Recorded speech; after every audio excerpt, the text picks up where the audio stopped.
Assalamualaikum warahmatullahi wabarakatuh.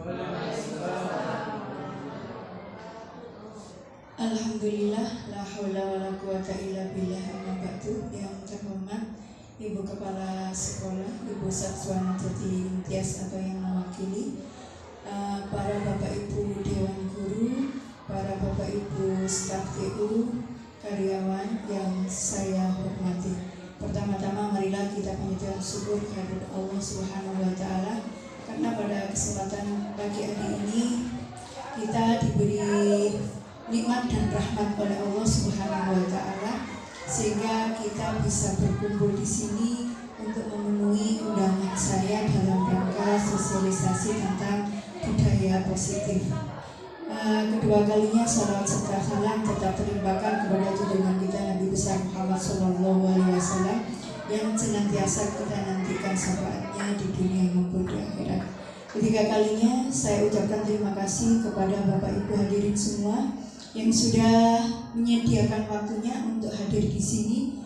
Saya mengundang Bapak Ibu semua di sini adalah dalam rangka memenuhi tugas saya sebagai calon guru penggerak, di mana saya harus mensosialisasikan atau apa istilahnya diseminasi tentang tugas yang ada di 1.4 tentang budaya positif ya. Sebelum saya menyampaikan tentang apa yang perlu saya sampaikan di sini, barangkali dari Bapak Ibu semua ada yang sudah tahu budaya positif itu apa? Belum, mungkin bisa. Iya. Untuk budaya positif mungkin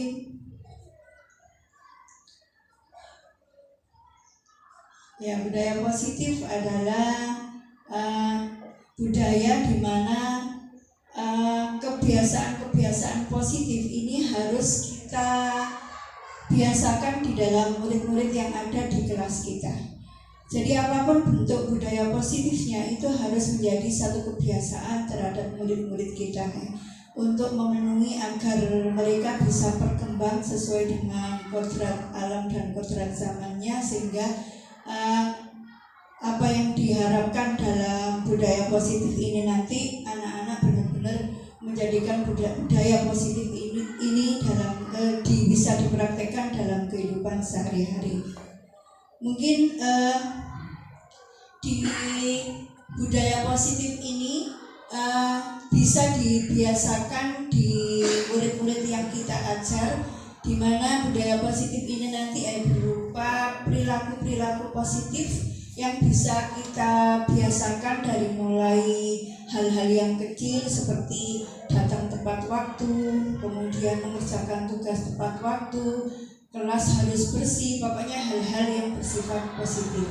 Mungkin itu sedikit penjelasan tentang budaya positif. Sedangkan konsep utama dari budaya positif mungkin di situ bisa Bapak Ibu perhatikan. Jadi yang pertama adalah perubahan paradigma belajar. Perubahan paradigma belajar ini sangat diperlukan ya untuk sekarang ini. Kalau dulu kita itu dalam mengajar itu berpusat pada guru, tapi sekarang sudah tidak seperti itu lagi, tapi harus berpusat kepada murid. Mungkin selama ini saya sendiri dalam mengajar juga begitu, menuntut murid saya itu harus sesuai dengan keinginan saya. Semuanya saya ukur seperti ukuran kemampuan saya, tapi tidak bisa seperti itu.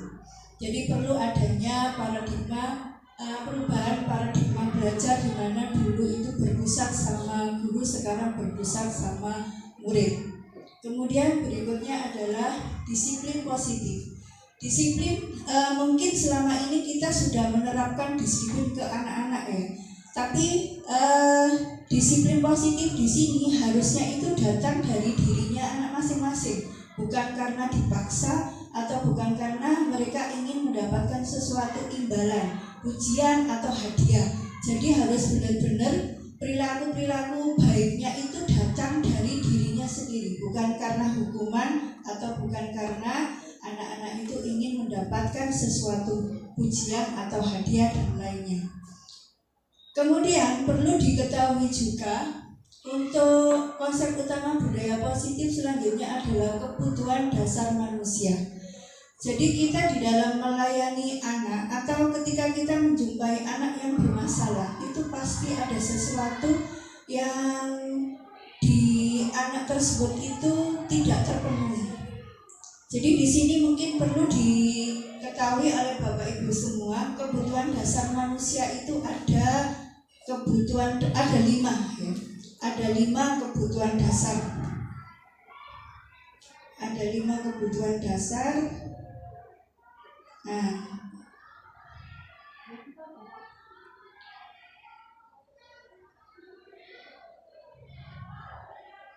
maaf.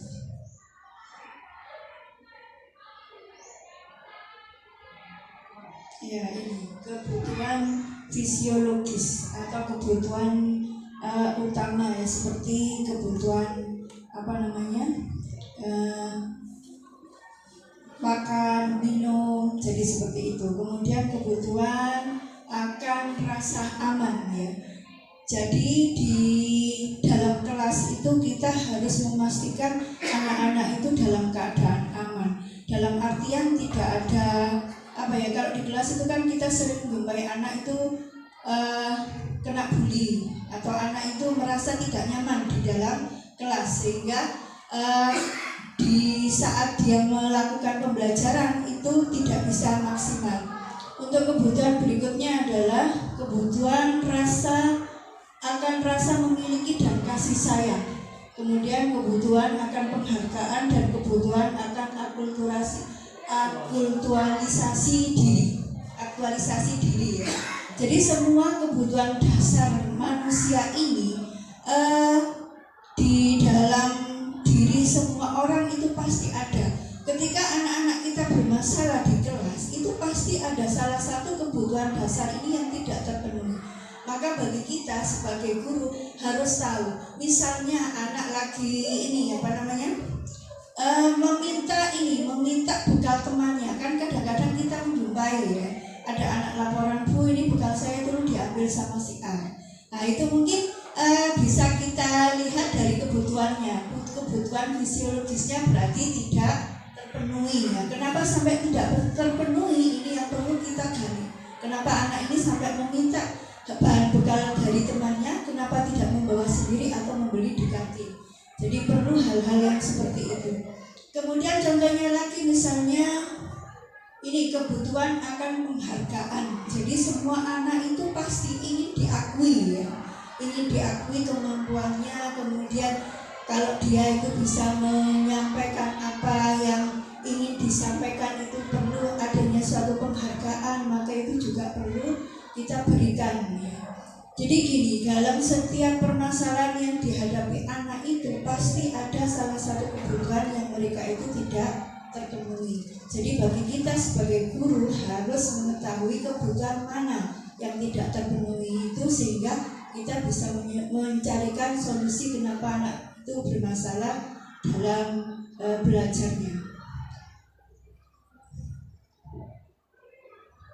Kemudian berikutnya ini ada motivasi.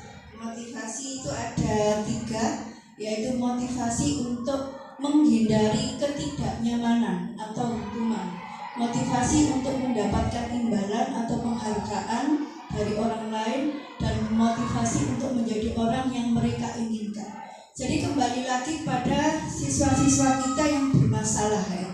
Siswa-siswa kita yang bermasalah itu pasti ada sesuatu hal yang di situ itu yang memotivasi dirinya kenapa sampai melakukan hal seperti itu. Dan di sini mungkin ada beberapa contoh di sini ya, motivasi yang mungkin pada saat itu kenapa anak itu bermasalah. Kemudian berikutnya adalah fungsi kontrol seorang guru ya. Jadi di sini ada beberapa fungsi kontrol seorang guru, di mana fungsi kontrol seorang guru ini nanti bisa kita gunakan untuk untuk menyelesaikan setiap masalah yang dihadapi oleh siswa kita.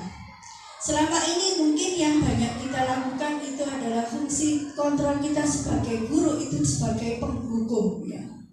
Jadi penghukum. Jadi anak-anak kalau misalnya tidak melakukan apa yang kita suruh atau anak-anak melanggar peraturan, maka bagi guru yang punya fungsi kontrol penghukum itu akan menghukum. Padahal itu tidak akan membawa dampak yang baik bagi siswa. Kemudian ada yang kedua yaitu fungsi kontrol guru sebagai pembuat merasa bersalah. Jadi kadang-kadang kita itu terhadap anak yang melanggar suatu peraturan atau melakukan satu masalah di kelas, kita itu fungsi kontrol kita sebagai ini pembuat merasa bersalah. Jadi kita itu suka ke anak-anak itu misalnya, kamu itu kok seperti itu, apa kamu tidak tidak kasihan ini ya, kontrol kita sebagai manajer. Misalnya kita menghadapi anak yang datang terlambat. Anak yang datang terlambat itu mungkin kita awali kita panggil anak itu begitu. Kemudian kita beri beberapa pertanyaan. Yang pertama, anaknya kita panggil, kemudian kita persilahkan untuk masuk. Kita tanyai, kamu tahu tidak kenapa ibu panggil ke sini? Anaknya pasti menjawab, tahu Bu. Kenapa? Karena saya datang terlambat. Kalau menurut kamu, datang terlambat itu merupakan suatu kesalahan tidak? Iya Bu, itu salah. Nah, pada saat anak menjawab seperti itu, maka kita sebagai guru itu jangan langsung menyalahkan. Ya kan itu memang nggak boleh seperti itu ya. Tapi harus kita beri semacam biar anak itu tidak terlalu merasa bersalah, biar anak itu tahu kesalahannya seperti itu, seperti apa itu. Jadi kita harus menyampaikan semua orang itu pasti pernah melakukan salah. Ibu juga pernah kok melakukan salah. Yang penting jangan dilihat salahnya, tapi kedepannya apa yang bisa kita pelajari dari kesalahan itu sehingga tidak akan terulang lagi. Orang berbuat salah itu pasti ada alasannya. Boleh ibu tahu alasan kamu kenapa kok datang terlambat? Anak kan pasti cerita. Dari cerita-cerita yang mungkin anaknya menjawab, iya dulu saya itu sering begadang kalau malam, jadi saya itu sering main HP misalnya kalau malam, jadi begadang, kemudian paginya nggak bisa bangun, mungkin seperti itu. Ketika anak menjawab seperti itu, berarti kamu sudah menyadari ya bahwa kamu itu melakukan seperti itu. Apakah kamu punya solusi biar kamu tidak terlambat lagi? Pasti anak itu akan menjawab ya, mungkin ini Bu, nanti saya itu tidak akan begadang lagi, tidak akan main HP lagi, sehingga saya pada saat bangun tidur itu tidak terlambat, mungkin seperti itu. Jadi dalam menghadapi kasus anak itu mungkin salah satunya kita sebagai guru punya fungsi kontrol sebagai manajer itu seperti itu. Jadi kita beri kesempatan anak itu untuk mencari sendiri solusinya. Kita hanya mendengarkan saja dan bertanya. Bertanyanya itu yang mengarah kepada hal-hal yang positif ya, termasuk tadi orang itu kita juga kayak memberi penguatan ya. Orang itu dia salah itu dia tidak merasa dipersalahkan seperti itu. Jadi kita juga mengakui, oh ya ibu juga pernah kok melakukan kesalahan, itu wajar sebagai manusia, tapi kedepannya mungkin bisa menjadi pelajaran. Jadi seperti itu. Mungkin itu ya yang perlu saya sampaikan.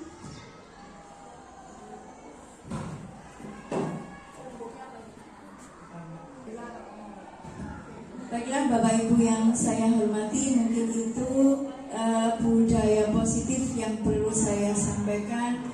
Barangkali dari Bapak Ibu semua ada masukan buat saya, ada kritikan atau masukan atau bahkan pertanyaan, saya persilahkan. Monggo ada yang mau memberi masukan atau memberi pertanyaan, saya persilahkan.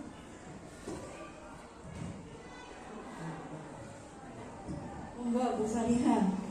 Terima kasih atas waktu yang diberikan kepada saya Bu Jakia sebagai calon guru penggerak. Yang ingin saya tanyakan yaitu tentang kebutuhan siswa tadi. siswa kodratnya sebagai siswa yang normal itu memiliki 5 aspek tadi ya Bu Jan. Kadang kita itu menemukan anak justru yang berkebutuhan khusus. Ini masih berhubungan dengan kebutuhan. Sedangkan kita ini kadang terbentur. Kita sebagai guru maba yang setiap harinya menangani anak yang normal-normal aja, anak yang reguler. Sedangkan sekolah kita ini adalah sekolah inklusif. Di situ pasti ada anak yang berkebutuhan khusus. Tadi di paparan yaitu menunjukkan bahwa kita harus memenuhi kebutuhan siswa. Nah, sedangkan kita terbentur dengan kebutuhan siswa itu kan umumnya kita bisa melayani ya. Nah, kalau yang berkebutuhan khusus ini kan berbagai macam kebutuhannya, sedangkan kita bukan ahlinya. Nah, bagaimana langkah kita untuk menghadapi masalah seperti itu? Dan terima kasih untuk pertanyaan saya. Saya kembalikan ke pejabatnya.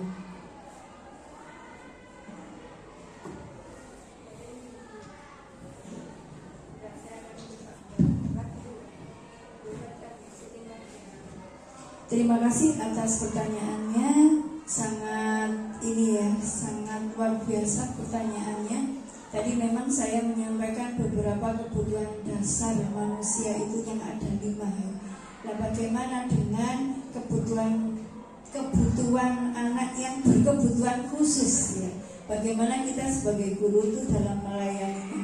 Mungkin yang saya sampaikan ini secara umum ya Bu ya, secara umum. Jadi belum menyangkut ke yang berkebutuhan khusus. Mungkin saya akan mencoba menjawab. Kalau misalnya ada anak yang berkebutuhan khusus,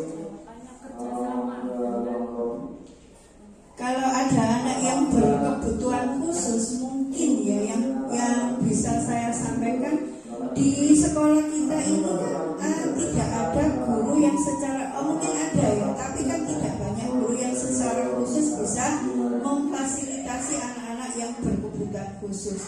Sedangkan di sekolah dekat kita ini kan ada sekolah luar biasa ya. Mungkin kita bisa bekerja sama kepada sekolah tersebut, karena di sekolah itu kan sudah biasa menangani anak-anak yang berkebutuhan khusus. Mungkin kalau misalnya kita minta bantuan kepada sekolah itu, atau bahkan mungkin kita akan diberikan semacam pembelajaran khusus bagaimana caranya menangani anak-anak yang seperti itu, ya bisa kita terima saja. Jadi mungkin kita bisa bekerja sama dengan sekolah-sekolah yang memang sudah terbiasa melayani anak-anak yang berkebutuhan khusus, atau kita mendatangkan narasumber dari sekolah itu untuk bisa memberikan pencerahan atau penjelasan kepada kita bagaimana cara-cara menangani anak yang berkebutuhan khusus. Mungkin itu yang bisa saya sampaikan. Berikutnya mungkin ada lagi yang ingin ditanyakan.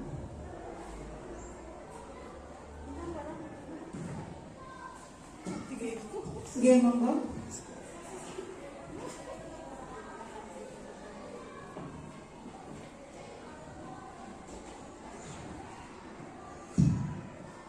Terima kasih waktu yang diberikan.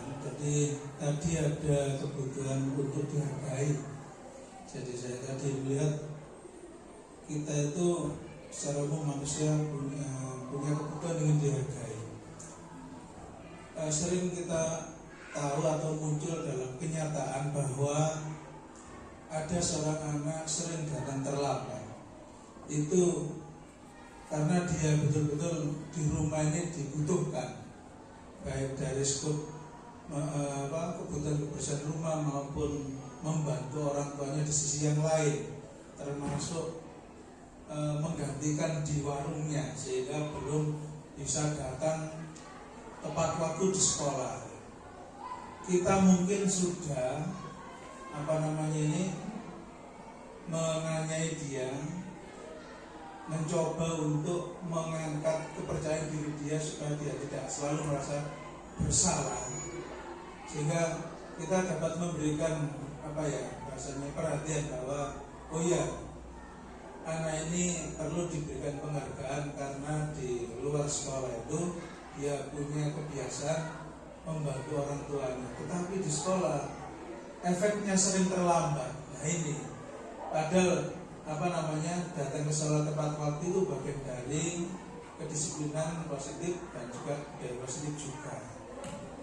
Seperti apa langkah yang harus kita lakukan selain dari memberikan penghargaan supaya anak ini bisa mengikuti kegiatan yang di rumah dengan baik karena dibutuhkan tenaganya pun sampai di sekolah sudah tidak terlambat. Ini mungkin yang perlu saya tanyakan.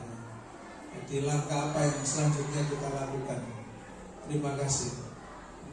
Mungkin sedikit saya berikan jawaban kepada Pak Nanang apa yang dilakukan, langkah apa yang misalnya harus kita lakukan. Seperti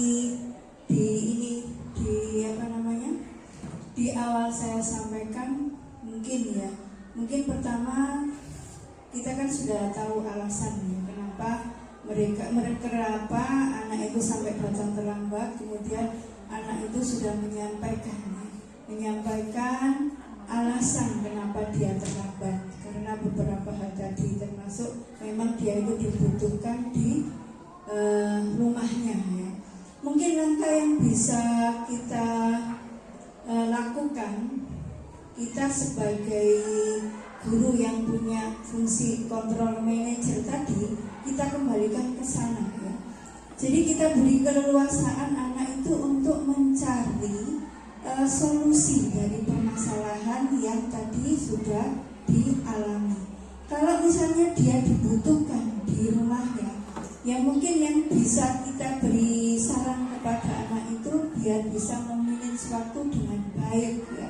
Jadi mengatur kapan dia itu harus melakukan kewajibannya ketika dia harus bersekolah. Di sisi lain dia juga harus memenuhi kebutuhan keluarganya untuk melakukan tugas-tugas yang ada di rumahnya.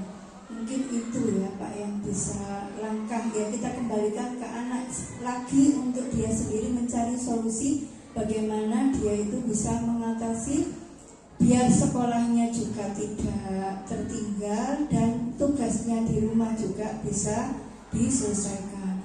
Saya ucapkan terima kasih kepada Bapak Ibu semua yang sudah membantu saya dalam sosialisasi tugas saya sebagai guru penggerak. Untuk selebihnya saya ucapkan lagi terima kasih dan mohon maaf kalau misalnya saya sudah mengganggu waktunya dan barangkali ada hal-hal yang kurang pantas atau kurang berkenan yang saya lakukan. Saya mohon maaf yang sebesar-besarnya. Akhir kalam, wassalamualaikum warahmatullahi wabarakatuh. Waalaikumsalam.